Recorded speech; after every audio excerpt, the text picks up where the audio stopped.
واحده من مزايداتكم المسيخه شديد انه عبد العزيز ده كان معاه حق على مدى 40 سنه وناضل بشرف. 40 سنه ليه ما اديته حقه؟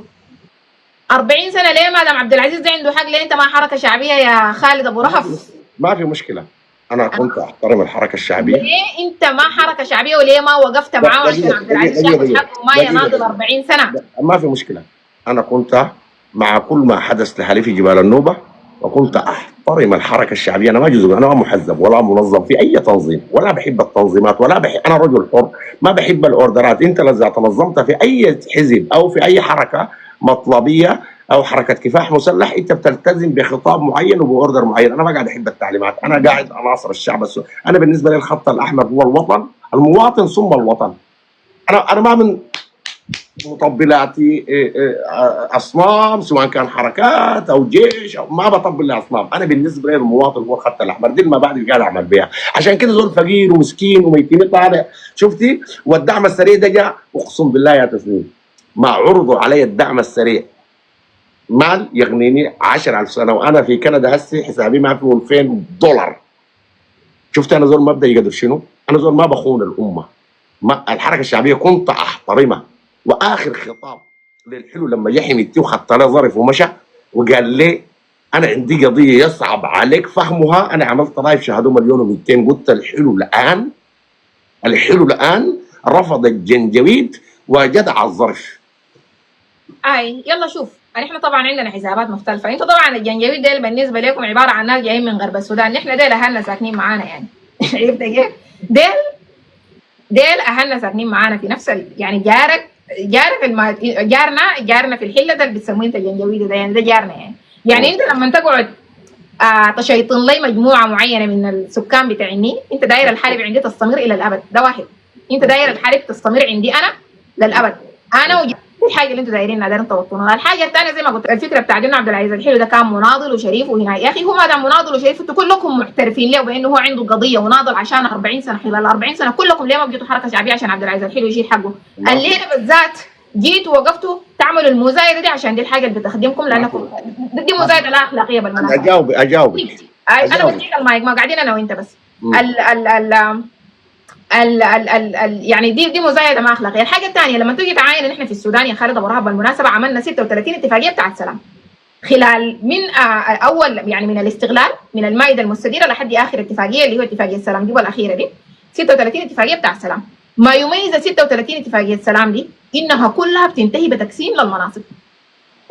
بيجي الزول المتفقين معاه بالسلام ده بيجي يا منصب بيجي في المنصب بتاع الحته الفلانيه والمنصب بتاع الحته الفلانيه.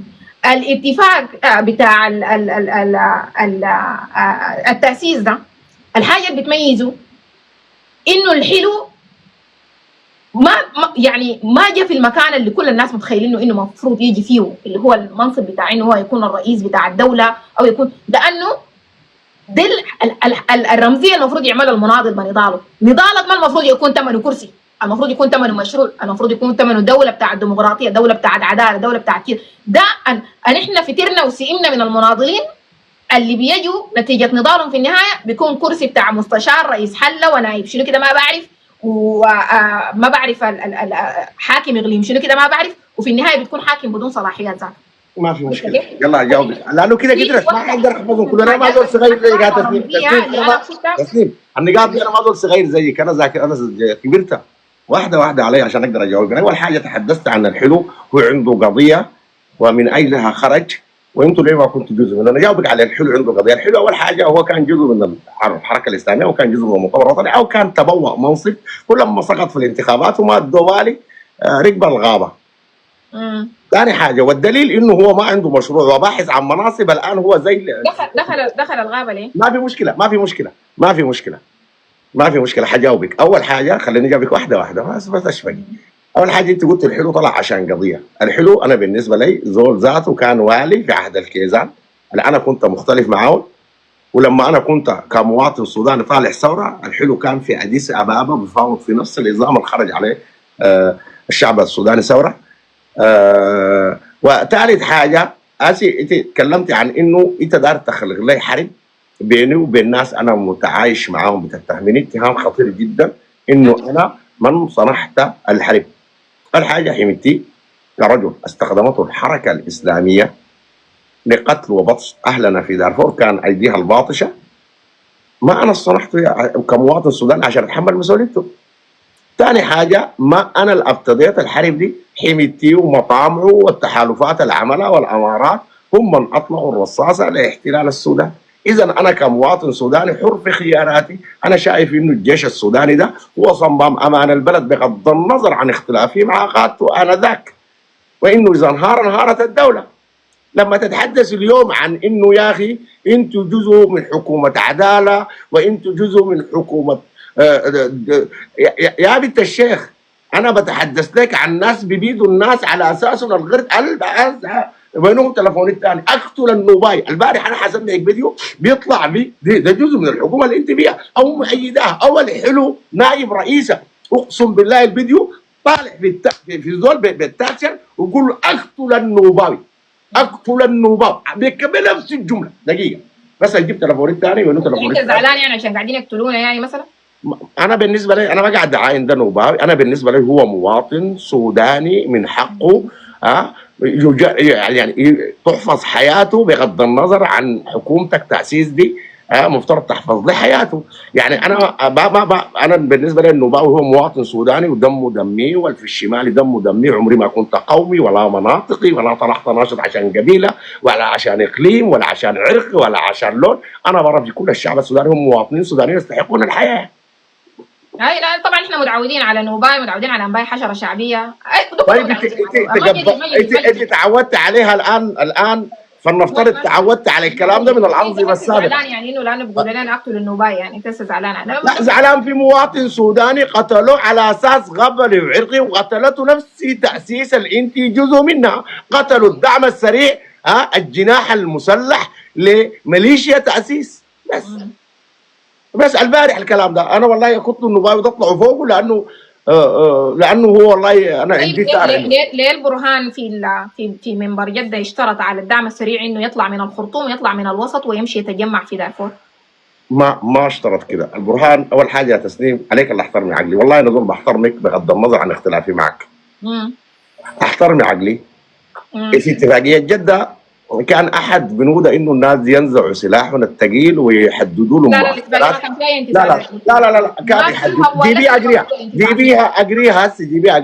جيبيها اقريها خديها قدامك واقريها. ما حدد دارفور ولا كردفان، حددوا معسكرات ينزعوا سلاحهم ويسلموا نفسهم في معسكرات يحددها الجيش. اذا طلع من الوسط وطلع من الخرطوم ومشى في معسكرات هيمشي وين؟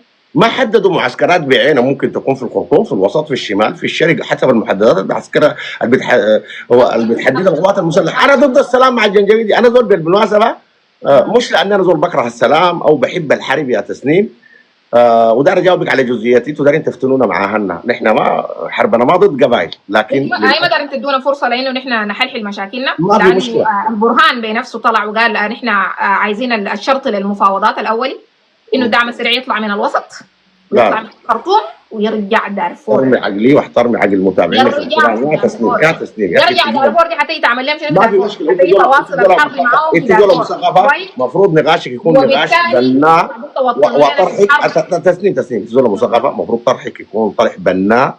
انت عارفني كويس انا قاعد اتكلم. لا يكون طرح بناء وطرح صادق. اول حاجه الاتفاقيه اللي انا ضدها القوات المسلحه ما حددت معسكرات بعينها ولا سمت جغرافيا بعينها.